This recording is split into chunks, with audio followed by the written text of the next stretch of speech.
Today is the 23rd of April 2026. And back on the 23rd of June in 2016, the UK citizens voted in a referendum to leave the European Union.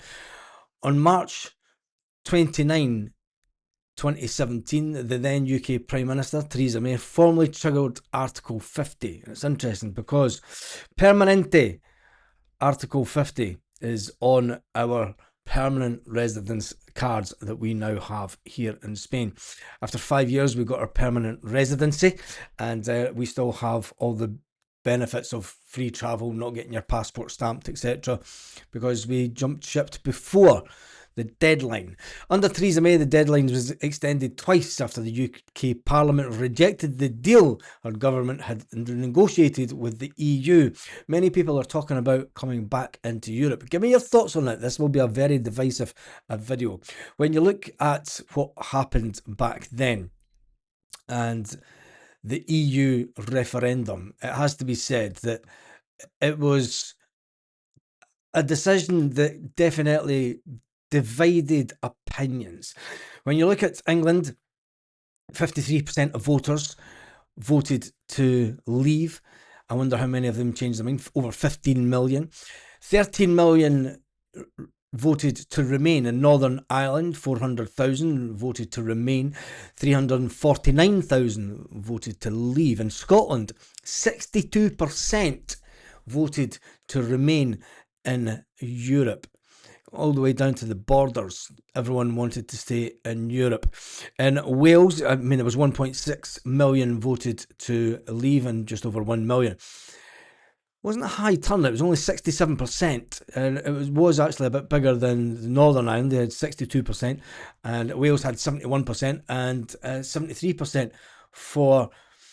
And the fact that there was only a maximum of 3/4 of the population actually voted, because only 3/4 of the population only thought it would matter. It's kind of weird when we're at the situation now where there's demonstrations in the UK about this, that, and the next thing, and some politicians want to take Britain back into Europe. Now, why does this all matter? Because there's another joy of Brexit just happened this week, and that's the whole purpose of this video.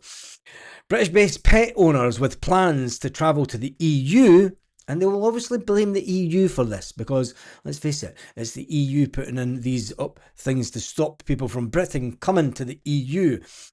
If you'd stayed in the EU, you wouldn't have these. Just saying. British-based pet owners who plan to travel to the EU have been warned of new rules set to make some pet passports invalid. From yesterday, anyone travelling from England, Scotland or Wales to any EU country with pets, dogs, cats and ferrets, this said, including assisted animals, so that if you have a guide dog, that will come into it as well. They should no longer use the EU pet passport. If you live in Scotland, England or Wales, from the 22nd of April, you cannot use a pet passport, even if it was issued in the EU.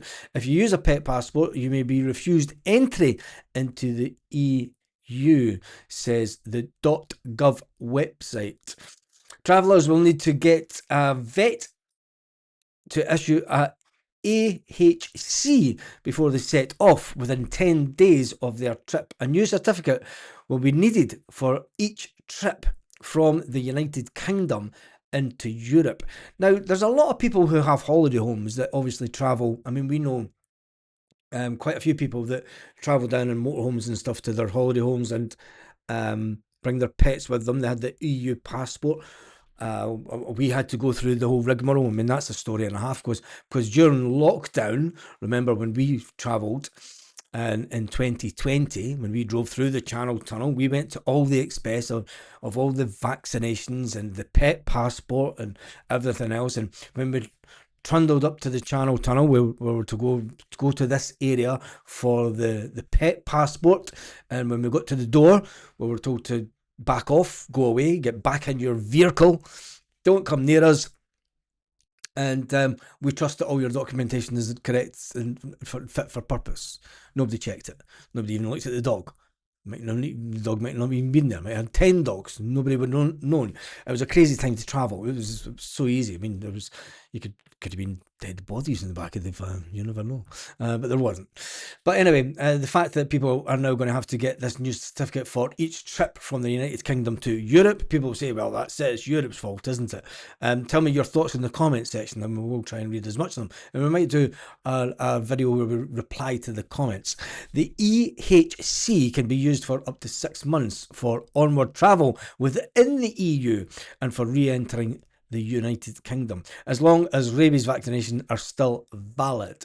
The Animal and Planet Health Agency, APHA, said holidays with your pets are still possible despite the new EU rule changes.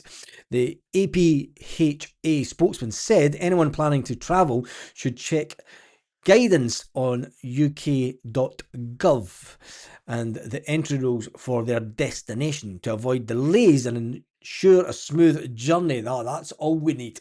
People are queuing up to get their fingerprints taken and passports. Now you're going to have dogs going mental because they're having to queue up. And sorry, I shouldn't laugh, should I?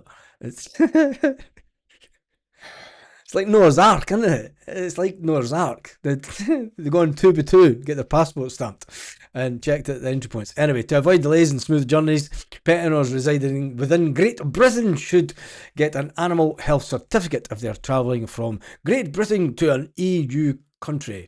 Under the new EU rules, pet passports are now only to be issued to people whose main base is in the EU and not to holiday home owners or seasonal visitors. We can proudly say that our dog Ginny, she does have an EU passport, and she's it's weird because there is within the different regions of Spain.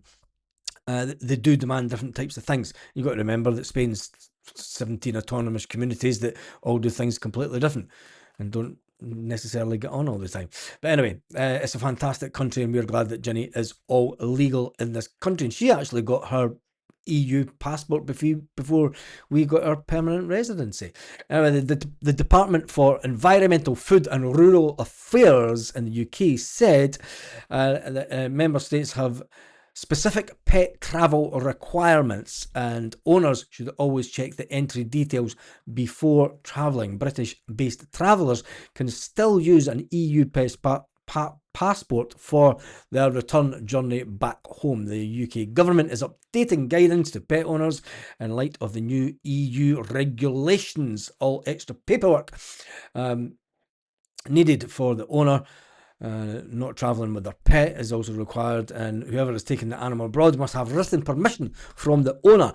So you do get a lot of these transit companies, vehicles that do pet runs from the UK, and some of them are unscrupulous, I've got to say, from what I've heard. I would never use one. I would drive the dog back in the car myself before I use one of these transport things. Not all of them. I'm not saying that about all of them, but there are one or two that I've heard of that are, yeah, I wouldn't be putting my dog in there for 3 days travelling back to the UK. Anyway, up to 5 days are allowed before pet owners must travel abroad. Whoever is taking an animal abroad must have written permission. It's an interesting one. Tell me your thoughts on that. Do you have a pet that you travel with to the EU? Take it you have a motorhome or such like, and it is an interesting one, isn't it? I think one of the most one of the headlines that I did see today. I love my European holidays with my dog, but Brexit rules cost me £200 each trip. Now, is that the fault of Brexit? Is it the fault of the European Union? That's open to negotiation, as they say. I'm going to jump into the video section to see some of the comments on YouTube, and you can tell buyers from outside Spain, of course, because Spanish people are the first to buy properties by far. I live in Valencia. The Dutch are buying more than any other EU country. Citizens and a lot of USA citizens are buying also. Fewer Brits, what a shame. Fewer noisy bars. I'm Irish, and I have a property on the Costa Blanca. British bars are the noisiest. Ooh. Excellent news. I feel sorry for the Scots. They're such good people. Thank you. Thank you. We are that. So tell me your thoughts on those. Some more recent comments. Susan says, lovely to see your dad. Hopefully enjoys his stay in Nerja. He did that. He was away back home and he had paella one day and then mince and tatties and peas the next. He texted me and said, I had a Spanish dinner yesterday and a Scottish dinner today. Anne says that my dad looks great. Must have been very emotional, right enough. It was having him here, actually. It's Was there much of a queue for the ones coming through the border control? No, it was around about 10-15 minute tops. Um, Another one, lovely family. Stay safe, thank you. You have an awesome family. You're a lucky guy. My wife is close to her sisters and their mum. Plus, she has about 80 extended family members. Every Christmas, they get together. Santa visits, potluck, and lots of singing and laughs. Cheers from Vancouver, Canada. It's amazing because my dad is he is the last remaining of all his siblings, and I think there was seven or eight, I think it was, altogether, and he is the last remaining one. And when you think about all the cousins that are involved in that, and we had a massive family get-togethers in the 70s and 80s when obviously everyone was still alive and kicking, and God rest their souls up there because they'll all be looking down, and yeah, I can remember the very first time that they went on a holiday abroad to Spain back in, I think it was 1982, and my uncle came back with a sombrero and a donkey, and I was confused because um, I never associated sombreros and donkeys with Spain at the time. I thought you were going to Spain, being to Mexico. But anyway, it was lovely to introduce the family to us. Yep, it was kind of I just sprung it on them. It's the best way to do it. Lovely video, great editing. Thank you for that. The food looked amazing. Yeah, it was. It's not too bad. I'm getting quite good at making the old rice dish, as they say. And yeah, that's it for this video. Make sure that you give the video a massive thumbs up. It's a little bit cloudy today, the 23rd of April. I'm looking out the window. That's why I didn't go out and record this one. I thought, you know what, it's not the best of weather. I think we might get some rain this week. It's the first cloud. My dad and my brother and one of the daughters that was over had some fantastic weather in the last week, and I'm glad that the cloud made an appearance once they left. Anyway, on that note, hasta luego.